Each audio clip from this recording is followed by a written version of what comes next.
जो संगीत के टीचर हैं वो तो अपने क्लास नहीं, पूरी स्कूल के बच्चों का तनाव खत्म कर सकते हैं। अगर टीचर और स्टूडेंट का नाता परीक्षा के कालखंड का है तो सबसे पहले वो नाता करेक्ट करना चाहिए। जिस दिन आप सिलेबस से आगे निकल करके उससे नाता जोड़ोगे तो वो अपनी छोटी मोटी दिक्कतों के समय भी जरूर आपसे अपने मन की बात करेगा। पहले तो मैं समझता हूं जो संगीत के टीचर हैं वो तो अपने क्लास नहीं, पूरी स्कूल के बच्चों का तनाव खत्म कर सकते हैं।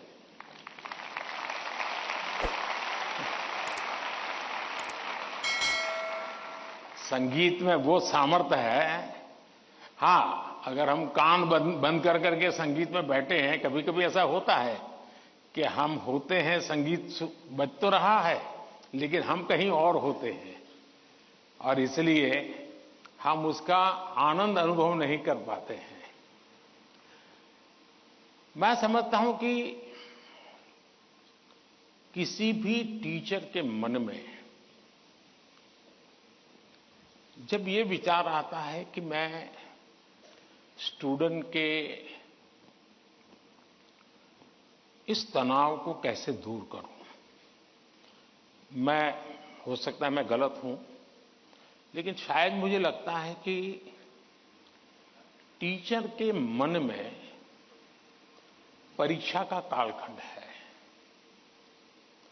अगर टीचर और स्टूडेंट का नाता परीक्षा के कालखंड का है तो सबसे पहले वो नाता करेक्ट करना चाहिए। आपका स्टूडेंट्स के साथ नाता जैसे ही आप पहले दिन, वर्ष के प्रारंभ में पहले ही दिन क्लासरूम में एंटर करते हैं, उसी दिन से एग्जाम आने तक आपका नाता निरंतर बढ़ते रहना चाहिए। तो शायद परीक्षा के दिनों में तनाव की नौबत ही नहीं आएगी।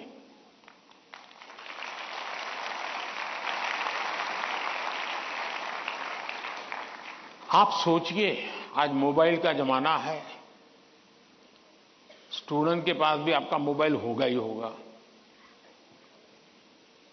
क्या कभी किसी स्टूडेंट ने आपको फोन किया है, कॉल पर कांटेक्ट किया है कि मुझे ये तकलीफ हो रही है, मैं चिंता में हूं? कभी नहीं किया होगा। क्यों? क्योंकि उसे लगता ही नहीं है कि मेरी जिंदगी में आपका कोई विशेष स्थान है। उसको लगता है कि आपका मेरा नाता सब्जेक्ट है, मैथ्स है, केमिस्ट्री है, लैंग्वेज है। जिस दिन आप सिलेबस से आगे निकल करके उससे नाता जोड़ोगे तो वो अपनी छोटी मोटी दिक्कतों के समय भी जरूर आपसे अपने मन की बात करेगा। अगर ये नाता है तो एग्जाम के समय तनाव की स्थिति पैदा होने की संभावना ही खत्म हो जाएगी। आपने कई डॉक्टर्स देखे होंगे, उन डॉक्टर में डिग्री तो सबके पास होती है, लेकिन कुछ डॉक्टर्स जो जनरल प्रैक्टिशनर्स होते हैं वो ज्यादा सफल इसलिए होते हैं कि पेशेंट आकर के जाने के बाद एक आध दिन के बाद फिर उसको फोन करते हैं कि भाई आपने वो दवाई ठीक से ले ली थी, कैसा है आपका? वो दूसरे दिन अपने अस्पताल आएगा तब तक इंतजार करने के बजाय बीच में एक आध बार बात कर लेते हैं और वो बॉन्डिंग होता है ना, वो उसको आधा ठीक कर देता है। आप में से कोई टीचर ऐसे हैं, मान लीजिए किसी बच्चे ने बहुत अच्छा किया और जाकर के उसके परिवार में बैठ करके कहा, भाई आज तो मैं मिठाई खाने आया हूं, आपके बच्चे ने इतना शानदार कर दिया, आज आपसे मिठाई खाऊंगा।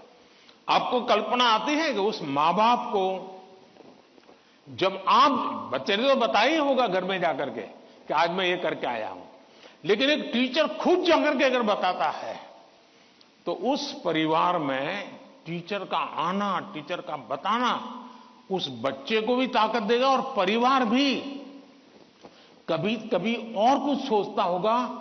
जब टीचर ने आके कहा तो परिवार भी सोचा यार मेरे बच्चे में ये तो शक्ति हमें मालूम नहीं थी, लेकिन टीचर ने जो वर्णन किया वाकई हमें थोड़ा ध्यान देने की जरूरत है। तो आप देखेंगे कि एकदम से माहौल बदल जाएगा। और इसलिए पहली बात यह है, परीक्षा के समय तनाव दूर करने के लिए क्या करना, उसके लिए तो मैंने बहुत कुछ कह चुका हूं, मैं उसको रिपीट नहीं करता हूं।